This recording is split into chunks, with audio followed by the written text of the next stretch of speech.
адбылася даўно. У цудоўнай беларускай пушчы жыла сям'я лесніка. У сям'і было шмат дзяцей, і нават адзін з іх вядомы будучы пісьменнік.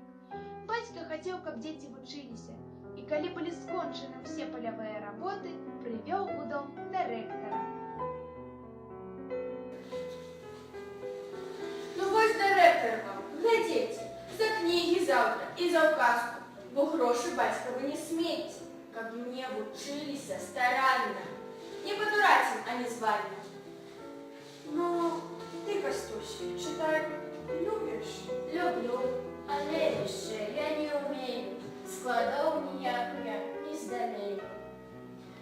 Ну, гэта, брат ты мой, паўгора. Склады читать ты пойдзеш скора, але, каб літары нам знаць, а на склады ўжо, ну, пляваць. Вас не бізуеш і нічога, не трэба, розуму тут много.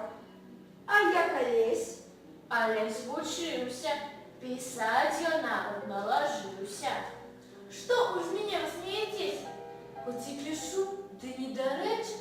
Калі што ведаў, то забыў, бо ўжо давно пісаць вучыўся. Цябе ж нябось вучыў лапата.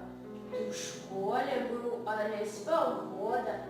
Пісаў на дошцы, ручка, мода. Пісаў і конь, і вецер вее.